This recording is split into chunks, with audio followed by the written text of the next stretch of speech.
जम्मू कश्मीर में जिस बेहतरी का हमें वादा दिया गया था, जिस नए जम्मू कश्मीर की बात हुई थी, जो नौजवानों के साथ, बुजुर्गों के साथ, यहाँ की माओं के साथ, बहनों के साथ वादे किए गए थे, वो वहीं के वहीं रह गए और आज हम यहाँ पे हैं। इत्तेफाक से पार्लियामेंट इलेक्शन के बाद ये नेशनल कॉन्फ्रेंस का मेरा पहला जलसा है। उन इलेक्शनों में कुछ नतीजे हमारे हक में गए, कुछ में हम रह गए, लेकिन कम से कम उन इलेक्शनों में हमें अपनी ताकतों का और अपनी कमजोरियों का एहसास दिलवाया। और शायद ये एहसास भी जम्मू कश्मीर के लोगों को और खासकर यहाँ के हुक्मरानों को मिल गया है कि इस असेंबली इलेक्शन के बाद अगर किसी एक पार्टी की कामयाबी होगी, वो जम्मू कश्मीर नेशनल कॉन्फ्रेंस की कामयाबी होगी। सबसे ज्यादा वोट हमारे, सबसे ज्यादा सीटें हमारी, इस बात के बावजूद कि हमने जम्मू से कैंडिडेट उठाया नहीं, उधमपुर से कैंडिडेट उठाया नहीं, बारामूला की सीट में एक अजीब सी हवा चली, वहां पे भी हमारे उम्मीदवार असेंबली लेवल पे कुछ खास दिखा नहीं सके। लेकिन इन सब चीजों को अगर हम देखें, उसके बावजूद भी ये हम दावे से कह सकते हैं कि नेशनल कॉन्फ्रेंस की हुकूमत ऊपर वाले ने चाहा तो सितंबर अक्टूबर में जब इंतखाबात मुकम्मल होंगे तो यहां नेशनल कॉन्फ्रेंस की हुकूमत होगी। कि इस पार्लियामेंट्री इलेक्शन के बाद दिल्ली में जो हमारे लीडर हैं वो थोड़ा संभल जाएंगे, क्योंकि जिन लोगों ने 400 पार की बात की थी, जिन्होंने 370 की बात की, जब उनकी गाड़ी 240 पे रुक गई तो कहीं ना कहीं उनको इस बात का एहसास होना चाहिए था कि पिछले 5-10 साल से जो हालात मुल्क में हैं, लोग उससे मुतमईन नहीं हैं। नहीं तो जो 400 गिन रहे थे, जो 370 गिन रहे थे, उनको आज मजबूरन कहीं बिहार में किसी की मदद की जरूरत है, कहीं आंध्र प्रदेश से किसी की मदद की जरूरत है, कहीं महाराष्ट्र से किसी की मदद की जरूरत है, कहीं किसी और रियासत से मदद की जरूरत है। क्यों? क्योंकि लोग आज अपने हालात से बेबस हैं, नाराज हैं, उनको बदलाव चाहिए था।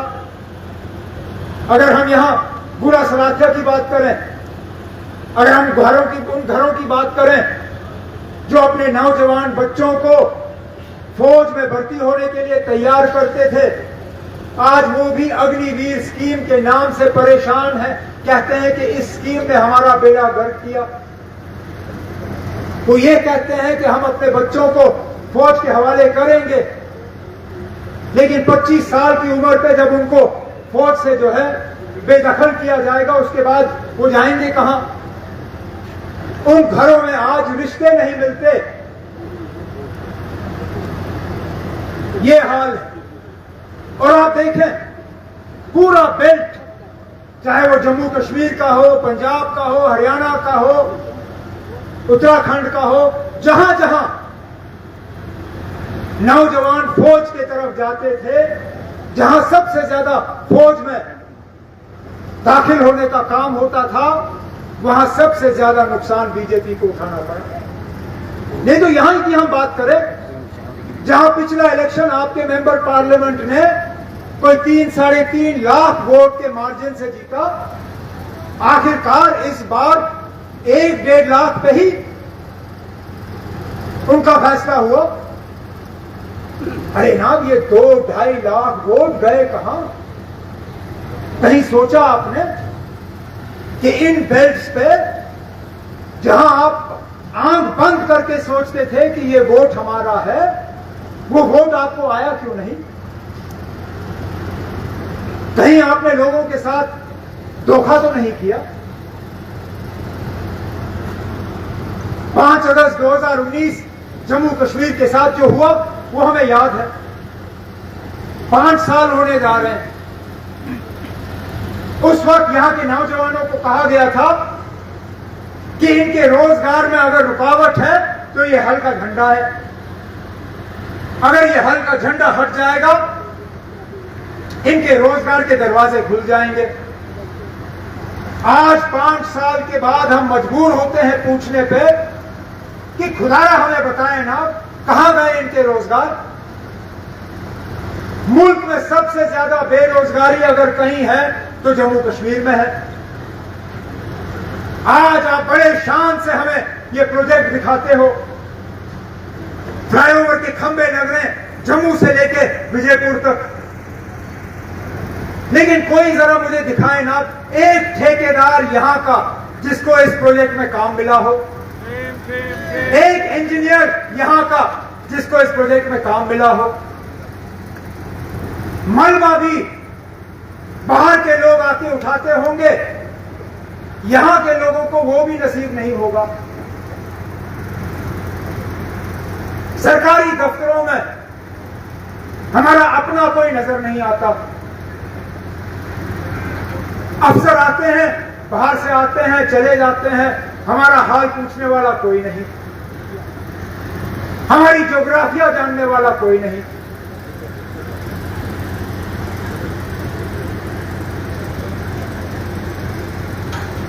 सही फरमाया मेरे साथी ने,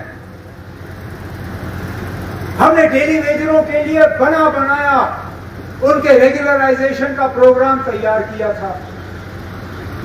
पहले तो हमें वक्त लगा नंबर तय करने पे कि हैं कितने,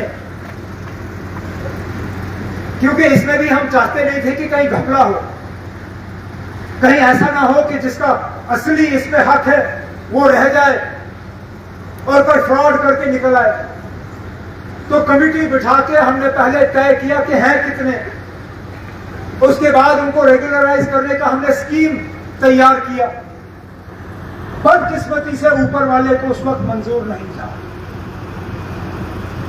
ऐसी बारिश आई, आपको याद है 2014 में क्या सैलाब आया।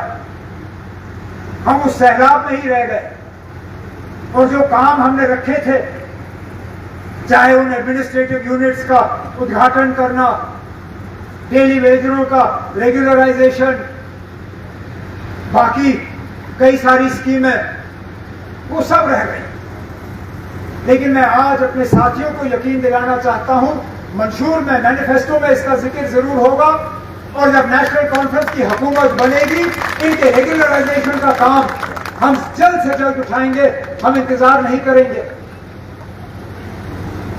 लेकिन जो लोग आज आपके वोट का दावा करेंगे, जो यहां मजहब के बुनियाद पे लोगों को तकसीम करने की कोशिश करेंगे, इलाके की बुनियाद पे यहां लड़वाने की कोशिश करेंगे, झूठ और धोखा देके यहां आपसे वोट हासिल करने की कोशिश करेंगे, उनसे मैं पूछता हूं, चले हमें तो गए हुए 10 साल हो गए। मैंने जनवरी 2015 में हुकूमत छोड़ी, अब तो जुलाई 2024 है। आप जरा बताएं ना, इन 10 सालों में यहां के लोगों को बेहतरी क्या मिली?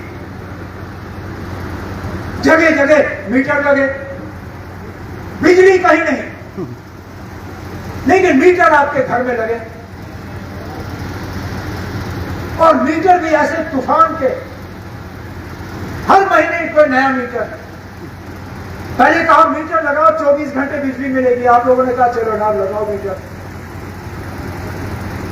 फिर कहा आप डिजिटल मीटर लगाओ, इससे और फर्क आएगा। उस मीटर से तो कुछ खास फर्क आया नहीं, आपने कहा चलो ना डिजिटल ही सही, लाए वो दूसरे किस्म के मीटर।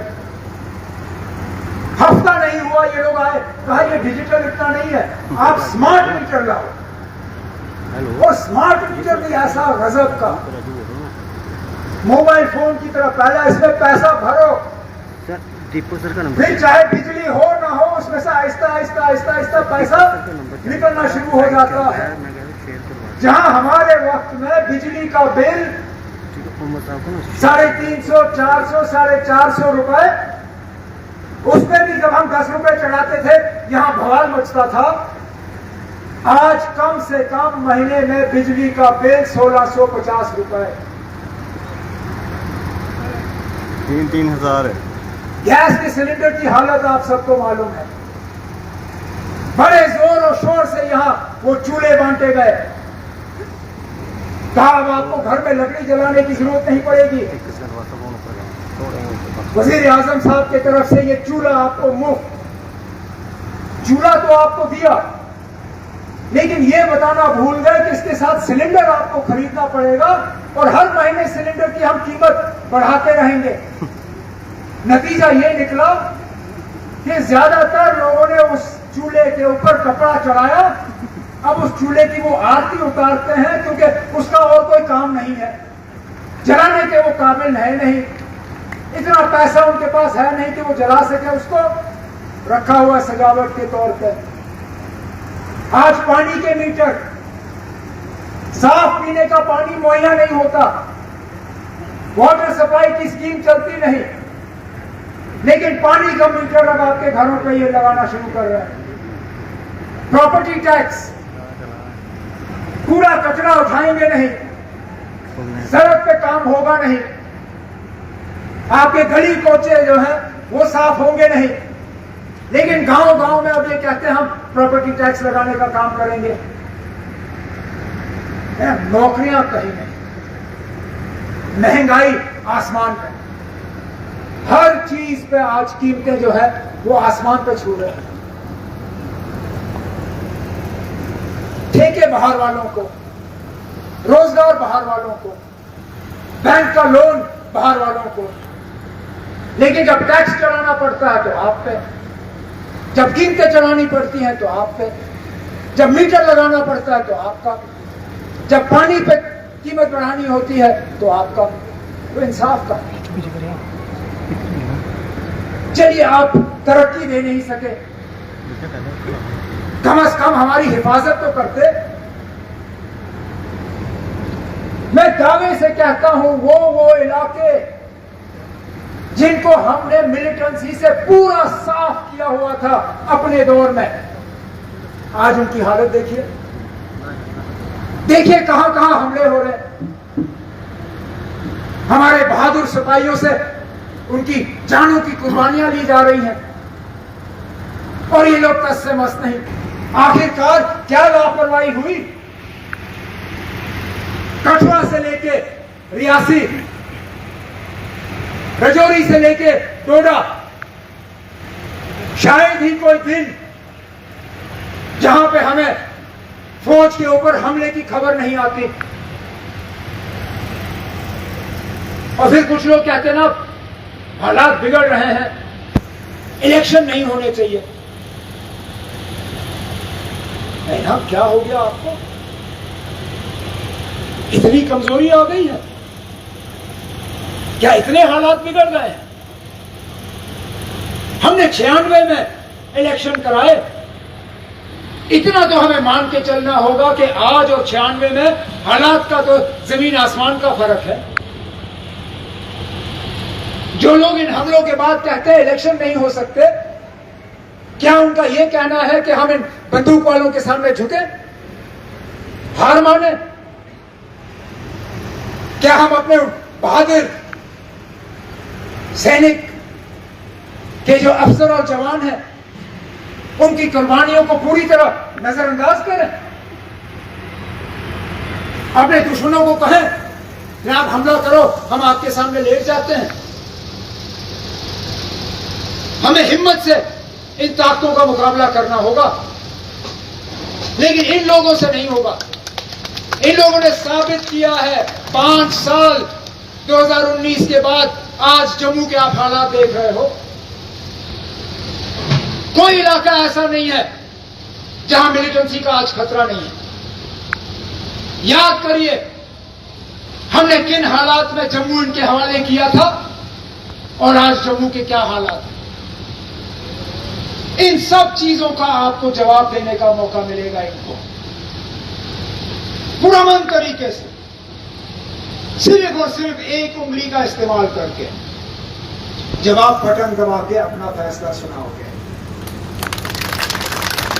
अब यहां हमारे कुछ साथी ऐसे थे जिनको लगता था कि उनके बिना हमारी तंजीम ही नहीं है। उन्होंने बड़ी कोशिश की कि आज का ये प्रोग्राम ना हो, बड़ी कोशिश।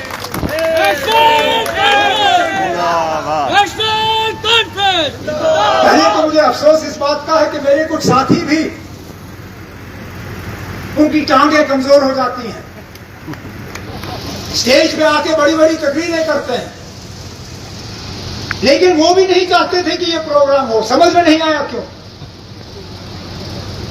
अब मैं यहां उनके नाम नहीं लूंगा, मैं उनको शर्मिंदा नहीं करना चाहता हूं, लेकिन मैं जानता हूं आप कौन कौन हो जिन्होंने फारूक साहब को फोन करने की धमकी दी, जिन्होंने कहा हम प्रोग्राम में हिस्सा नहीं लेंगे, फारूक साहब से इसको कैंसिल करवाएंगे। अरे यार, आप साथी हो, मैं बेटा हूं। जाओ लगाओ फारूक साहब के साथ जितना जोर आपने लगाना है, देखते मेरे जोर में कितना मुकाबला होगा आपका।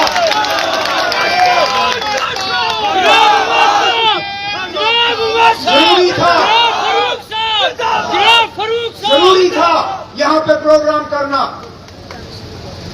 क्योंकि मैं साबित करना चाहता था कि हमारी तंजीम में सब लोग खुदगर्ज नहीं हैं। बेशक कुछ लोग अपनी दुकानों को बचाने गए, कुछ लोग अपने होटलों को खुलवाने गए, कुछ लोग अपने नासाज जो जमीन के कब्जे को बचाने गए, और कुछ लोगों ने डिलिमिटेशन में अपने नक्शे बचाने की कोशिश में यहां से चले गए। जाओ, लेकिन ये कभी नहीं सोचना कि आपके जाने का मतलब यह हुआ कि हमारी तंजीम नहीं रही। आज आपने पूरी हुकूमत का जोर लगाया, आज आपने हमारी गाड़ियां रुकवाई, जगह जगह लोगों की तलाशियां करवाई, यहां तक कि कल शाम को 5 बजे तक आपने इस प्रोग्राम की इजाजत भी नहीं दी हमें। लेकिन उसके बावजूद इस गर्मी में यहां लोग बैठे हैं सिर्फ ये साबित करने के लिए कि नेशनल कॉन्फ्रेंस किसी एक की जागीर नहीं है, ये लोगों की तंजीम है, ये नेशनल कॉन्फ्रेंस के वर्करों की तंजीम है, ये नेशनल कॉन्फ्रेंस की सिपाहियों की तंजीम है। और जब तक ऐसे सिपाही नेशनल कॉन्फ्रेंस में हो, नेशनल कॉन्फ्रेंस के झंडे को कोई यहां से मिटा नहीं सकता।